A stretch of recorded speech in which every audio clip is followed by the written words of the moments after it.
Welcome back to Deck Tech for Decks. I'm your host Caleb. Once again, we're here to talk about 10 EDH staples that have absolutely plummeted in price, and it's time to pick them up right now. And guys, don't forget, I make these videos so you guys can go deep into credit card debt, speculate on all of these cards, buy a ton of them, and then make a large profit once they go back up in price. Guys, don't do that. Don't do that. Wizards of the Coast can reprint any of these cards at any time, and it's going to keep their price low. So pick up these cards for the decks that you actually want to play them in. Don't speculate on any of these singles. With that out of the way, go ahead and click on that Whatnot link. It can get you the majority of the cards we're going to talk about today because you're going to get a free $15.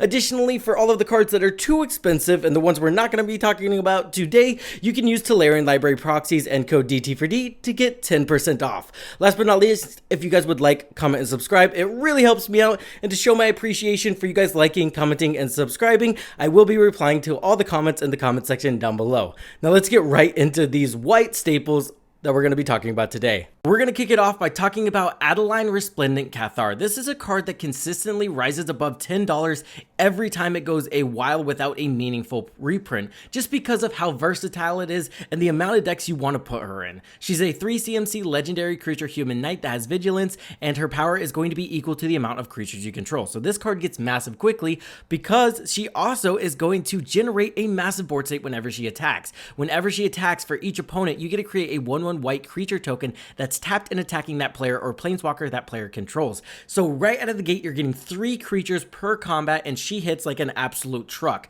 This is amazing in those decks that want to go wide and want to create a ton of sack fodder. Her utility is insane, and that's why her price always consistently goes back up. She's recently got 2 reprints, so I would pick her up now. The next card we're talking about is a little bit of speculation, but honestly, it's based on the fact that Adeline's price just keeps going up. Anoch Striker Leader. This is a 2 CMC creature, cat or dog warrior, sorry. Whenever you attack with a creature or your commander, for each opponent, create a 1/1 red goblin creature token that's tapped and attacking that player. Then you can sacrifice this creature, and creature tokens you control gain indestructible until end of turn. So again, this is another creature that generates a massive board state similar to Adeline, but what's really powerful about it is it's whenever you attack. So that means he doesn't actually have to attack to trigger that ability to generate a massive board state. So I think this card I think we can comfortably say that this card is going to rise in price. It's very new from the Tarkir set. It released at like $5. Now it's down to $3.40. So I think picking it up now is going to be a good bet, and eventually it will go up in price and, you know, lead to needing to be reprinted. And since it's from such a recent set, I think picking up now is a good idea. Bra Zoologist. Now this card is actually insane. It was at $25 on its height, just because white card advantage doesn't really happen. This is a 4 CMC creature that has Convoke, so it can kind of be free. All we need to do is tap 4 creatures, and one of them being white, and this creature is essentially just free, which is amazing. Then he has the ability at the beginning of each end step, if you created a token this turn, you get to draw a card.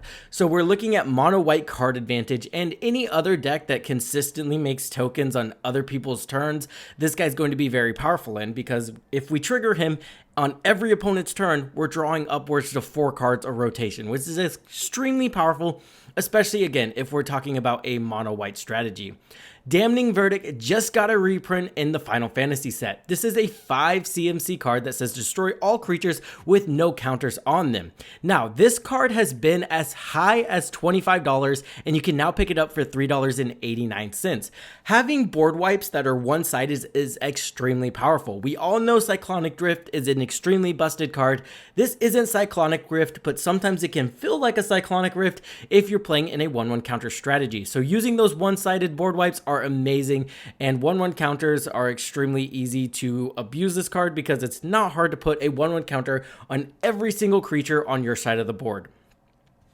Collector's Cage. This is another card that oddly enough spiked to $20 and is now only $2. It's 2 CMC and has Hideaway 5, which was whenever this artifact enters the battlefield, look at the top 5 cards of your library, exile them face down, then put the rest on the bottom of your library in any order, or sorry, random order. So again, look at the top 5 grab one, the rest go in the bottom library, random order, and then you can pay one, tap it, put a 1/1 counter on target creature you control. Then if you control 3 or more creatures with differing powers, you may play the exiled card without paying its mana cost. This is extremely powerful in a blink strategy. If we can blink Collector's Cage again and again and again, it's kind of like you're getting repeatable card advantage, and then you just have to pay one, tap it, and you're able to cast that card for free. Extremely powerful in the right deck, and really good in those 1/1 counter strategies to just get a free card off. Wedding Ring. This used to be a $40 card, and you can now get this for $4.66. It's amazing in those strategies that just struggle to get card advantage, and amazing in those pods where you know someone's always playing that Rhystic Study.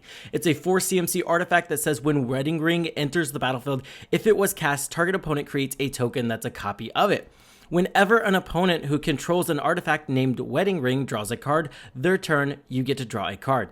Additionally, whenever an opponent who controls an artifact named Wedding Ring gains life during their turn, you gain that life as well. So it is a little bit limited because you only get the card advantage while it's their turn, but 9 times out of 10, you can look at people's board states, evaluate who's going to draw the most cards, give them the Wedding Ring, and just get a ton of card advantage. So this is going to value the player that has a lot of card knowledge and game knowledge to justify who to give the Wedding Ring to, or again, if you're bouncing it back to your hand and recasting it, you can make everybody have a Wedding Ring. You know, it just depends what strategy you're putting it in. Either way, this is a good way to get a ton of card advantage in those strategies that really struggle to get it off. Cathars Crusade is another one of those cards that has become stapley. This card constantly gets reprinted and it constantly rises back up to $10 very consistently, and right now you can get it for $3.96. I will say though, if you buy this card, you are obligated to buy a ton of dice to go along with it because it gets absolutely insane very quick. It's 5 CMC, it says whenever a creature you control enters, put a 1/1 counter on each creature you control. And you're not going to be putting this in a deck that doesn't create a ton of creatures. The hardest part about this card is keeping track of how many counters are on what creature and exactly how dead your opponents are. But because of that, it's a really good card. Champions from Beyond. Again, I'm speculating a little bit on this, but I think this card is going to do really busted stuff, especially in strategies that can reliably give creature tokens haste. It costs X and then 2 white, and then it says, whenever this enchantment enters the battlefield, create X 1/1 colorless hero creature tokens. Then it says Light Party. Whenever you attack with 4 or more creatures, scry 2, then draw a card. Again, we've got white card advantage that cares about a wide board state. If you guys play white decks care about wide board states. And then for Full Party, it says whenever you attack with 8 or more creatures, those creatures get +4/+4 until end of turn. So not only does this card create a board state, this card gives you card advantage and card selection. I mean, scry 2 and then draw a card, might as well just say draw 2 cards, right? I mean, it's kind of accepted that scrying 2 is equal to a card. It's not, but it's accepted that way. And then additionally, the Full Party just becomes kind of like a Craterhoof Behemoth-esque effect in mono white that creates a massive board state. This card can win you the game, and it's also card advantage. I think it's going to see some play. Divine Visitation. This is another card that has been as much as $8. It consistently goes back up in price just because it's really good in those creature token strategies that generate a lot of 1/1s. Like if you put Adeline in a deck, putting Divine Visitation in a deck is probably a great idea. This is a 5 CMC enchantment that says if 1 or more creature tokens would be created under your control, that many 4/4 white angel creature tokens with flying and vigilance are created instead. So now your 1/1s are 4/4s with flying and vigilance. It's absolutely insane. Lastly, I did want to talk about Pure Still Paladin. This card is an all-star in equipment decks, and right now it's $1.22 when this card has been as much as $20. Notably, that's because it desperately needed a reprint, but this is one of those cards that, again, every time it goes without a meaningful reprint, it's going to steadily start getting more and more expensive. Excuse me, and since it recently just got 2 reprints, I think now's the right time to buy it. Whenever an equipment enters the battlefield under your control, you may draw a card. And then it says, Metalcraft, equipment you control have equip 0 as long as there are 3 or more artifacts. Extremely broken, and especially whenever you're creating token copies of enchantments and stuff like that. The fact that it's entering the battlefield and not casting it actually, does make a difference sometimes and does lend to you add or drawing a ton of cards. That's going to do it for today. Whoa, just lost my ability to speak. That's going to do it for today. I've already done black, so we've got 10 black cards that have recently gone down in price. And additionally, I've already done green. We're not going to knock out all the other colors as well, so be looking on the channel for those, and you can go look back at the other videos if you enjoy content like this. Also, if you're enjoying content like this, liking, commenting, and subscribing helps me out a ton. With that being said, I hope you guys have a great day. I hope this helped you in your deck building endeavors, and I will see you guys in the next one.